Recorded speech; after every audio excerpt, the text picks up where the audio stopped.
What is up, guys? This is James McCool sitting here doing a quick recap of the last live stream that I had in the series where we were building up some very basic MLB projections that we're going to continue to expand on over the next couple weeks while we don't have any baseball going on for real. Um, if you missed the live stream, we basically went over how to pull in the batting orders and the pitchers dynamically from another source.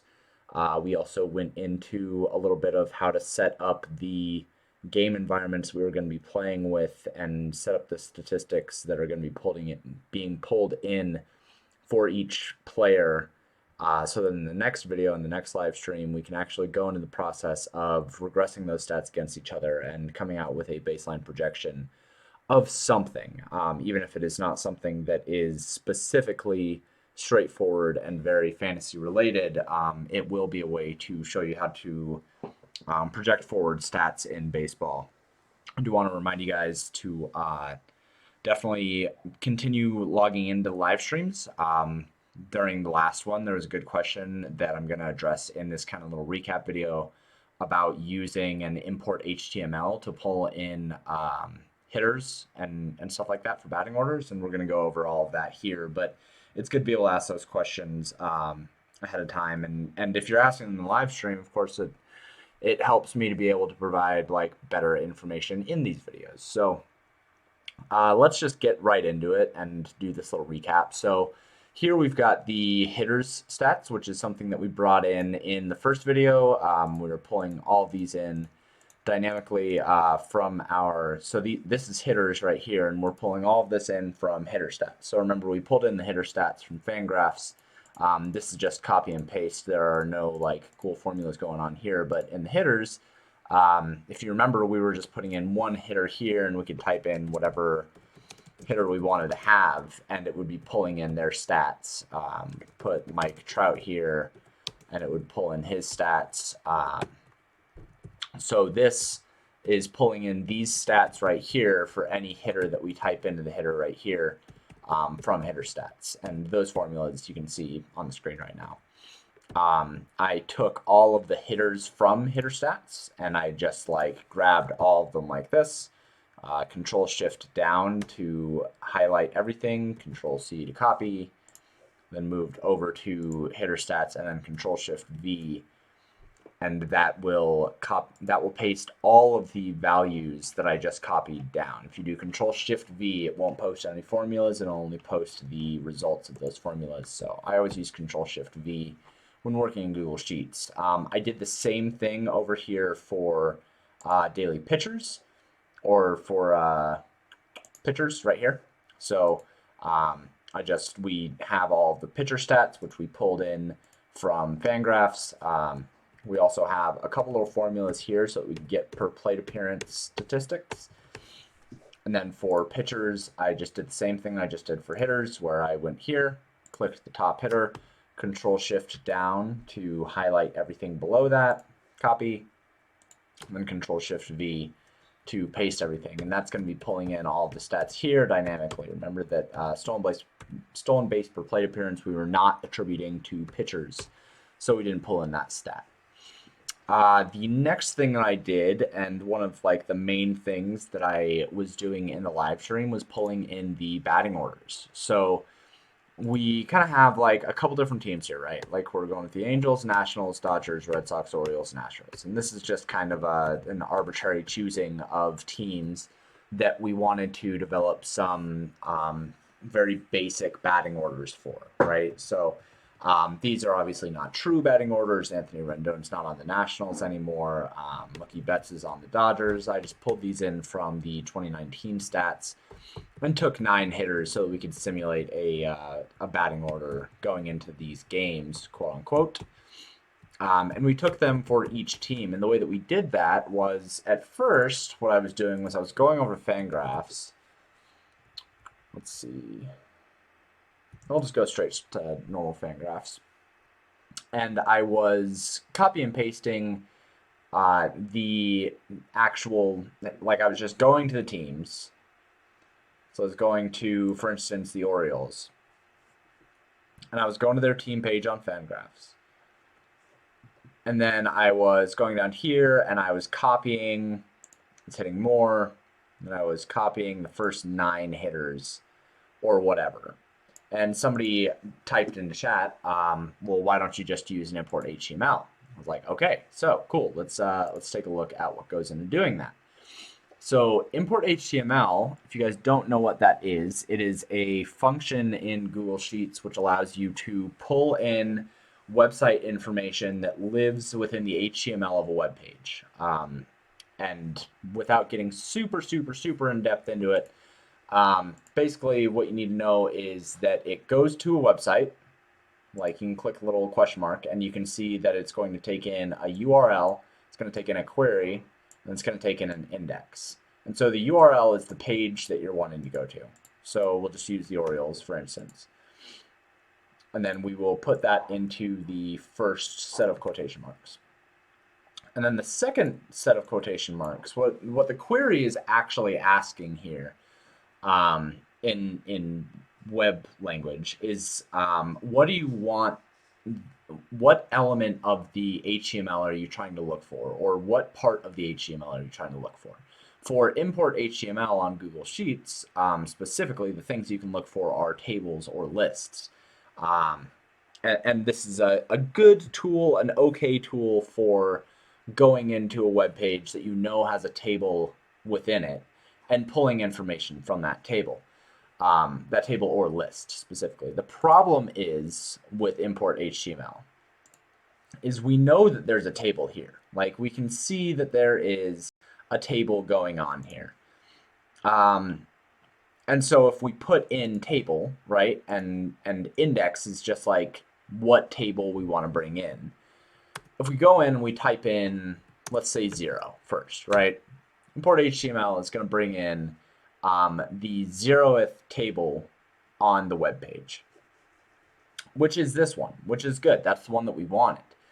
But if you type in up here, say 1, then what you're going to get is something that is not what you were looking for. This is a different table somewhere on the site. And if we look around the site a little bit, then it doesn't show up here, right? Like, it's not on this page. It is actually living up here somewhere.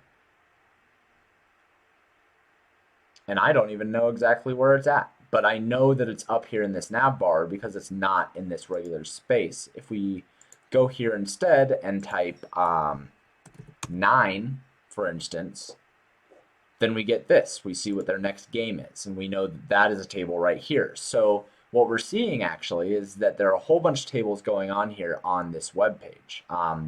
Like, this is a table, the standings is a table, teams is a table. You'll be able to pull in this information.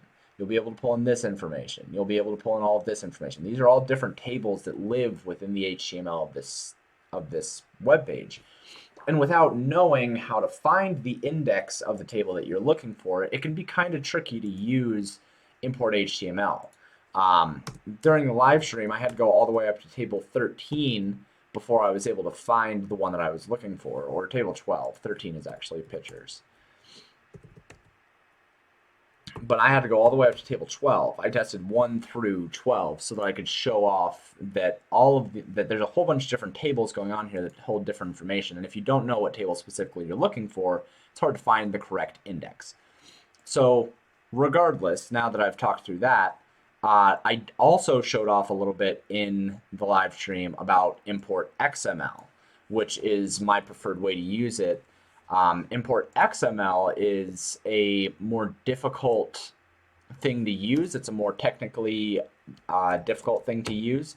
What it takes in is a URL, so the same thing right here in the first set of brackets, and then in the second set of quotations, it takes in an XPath query, and you can find the XPath for something. If you go into the website and you right-click and then you go to inspect, it will bring up down here, or sometimes it shows up over to the right. I have mine set up to show up on the bottom. And this is web scraping stuff. Like, we'll go over this later on in other videos. But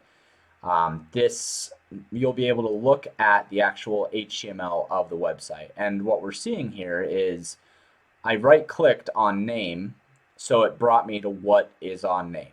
And then if you go through these, you can see that it's highlighting other things on this page, right? So you'll be able to see what you're looking at.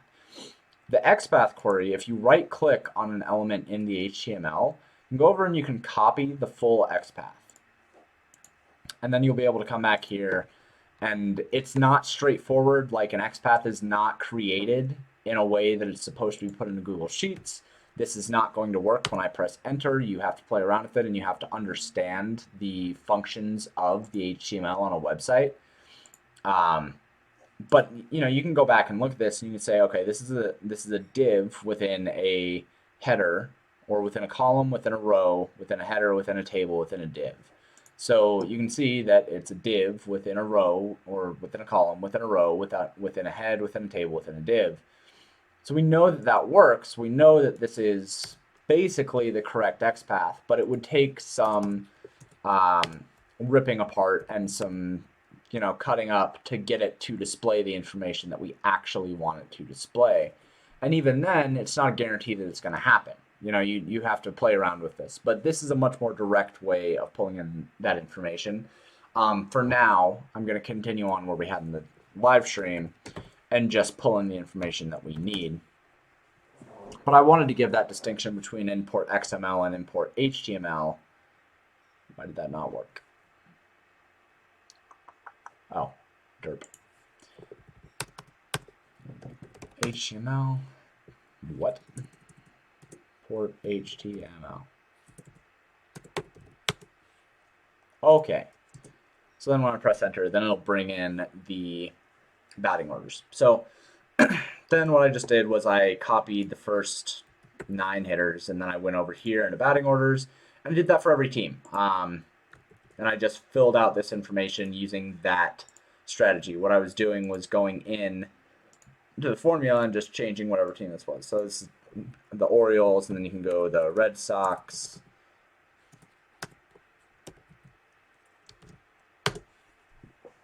and then it'll pull up the Red Sox information. So you can just do that all the way across for whatever teams you're filling in your batting orders. And then you can actually do the same thing with your pitchers, right? So the daily pitchers, this is something that I pulled in from the same thing. I was just able to go into that same sheet, and instead of looking at the table that was hitters, remember I was on 12 for hitters, I just went to 13. It's the next table here in the set. This is the next table that's showing up. We can go back, we can confirm that 13 is showing pitchers for whatever teams, and then I just copy and pasted a random pitcher from here. I think that I did like I don't know, Rick Porcello or something for the daily pitcher for the Red Sox. Yeah, I did. And then I just copy and paste it over into here. So now we have our batting orders and we have our pitchers set up after you go through that whole process with the same teams or whatever teams you want to use. The next thing that we did was we went into a new tab, or I don't remember if I had it built in the first video, but we have a matchup tab. And this is going to be our game environment. So the way that this works is what we are going to want to do eventually is in a full projection sheet. You guys have seen in the sheets, I have the pitchers all in one column. I have the batting orders in another column. Then I have the stats built across for the interaction between those two instances, right? So Clayton Kershaw against X, Clayton Kershaw against Y, and that would be copied all the way through. For this, what I'm going to do is just have one pitcher here, and then we're going to have the batting order here, and it says Nationals, and that's just because I couldn't remember what the array formula was for unique values out of the list. But that's okay. We can ignore that for now. That'll get cleaned up in the third video. So we want to have the pitcher, we want to have the batting order, and then we want to pull in the stats for all of the hitters from the batting order, right? And then over here in L1 and M1, we have the pitcher here, and then we decided where we want the pitcher to come from. So this pitcher, whatever team we type in here, we want to pull in the pitcher for that team.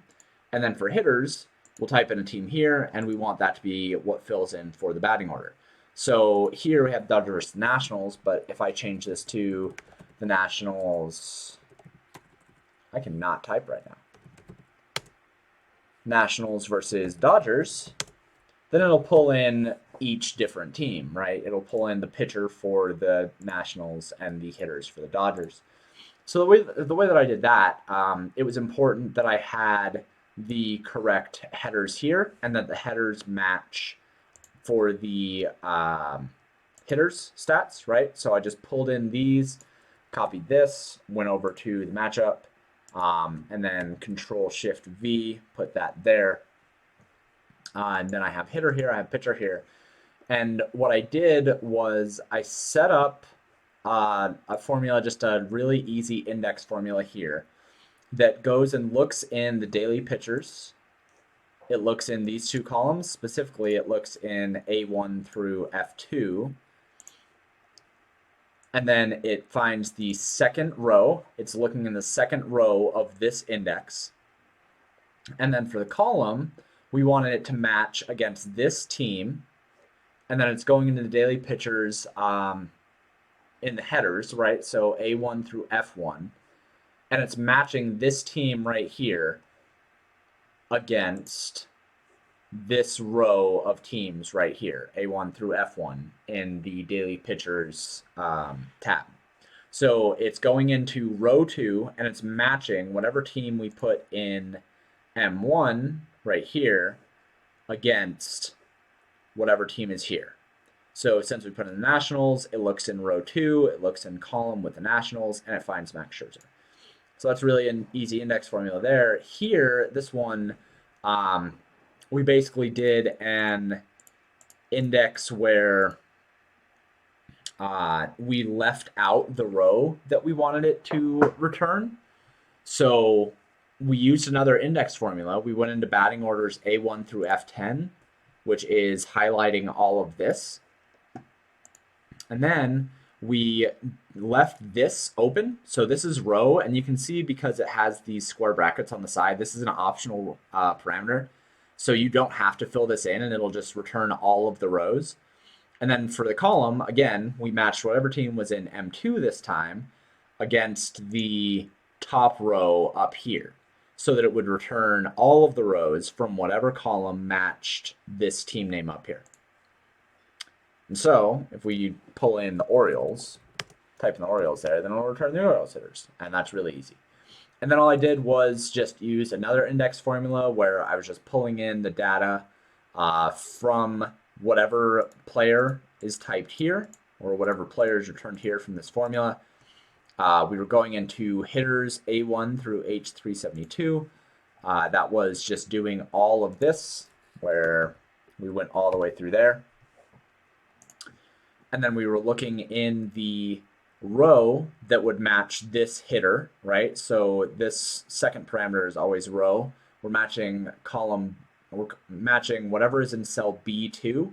Remember, the $ means that we're only going to be looking in this column B, but 2 is going to change as we continue to copy and paste it through. And we were matching that in the first column of hitters, which is the column where the names are had. And then for the column that we wanted to match to, we wanted to match to whatever is typed in here. So D1, remember the $ means that that 1 is never going to change, but the column D is going to change because there's no $ in front of it. And we're just matching up this against the data that is right here. So then that would just pull in all the data for whatever hitters we have here. And this has been set up so that in the next video, we can start regressing stats against the pitcher stats. Remember, we made it so that the pitchers are pulling in the same stats as the hitters. That's because we're going to regress the stats against the pitchers. When we think of a baseball interaction, we think of hitter versus pitcher, but we mostly should be thinking about the way that the pitcher is going to affect the hitter's statistics. Mike Trout is not going to bat .295 against Clayton Kershaw. He's not going to bat .295 against Garrett Cole. It's much more likely that he's going to bat closer to what the pitcher allows hitters to have off of them, whether that be a .220 average or a .440 average. Hitters are regressed towards pitchers always when you're building out projections. So this has been a recap of the last live stream. The next one should be happening here in a day or two, now that we are into kind of a lull in the League of Legends action right now. Playoffs are happening, so a couple less slates. there will be more of these kind of live streams and instructionals and videos, stuff like that. So thanks for tuning in. Ask questions if you've got them in the Discord, and let's just keep learning.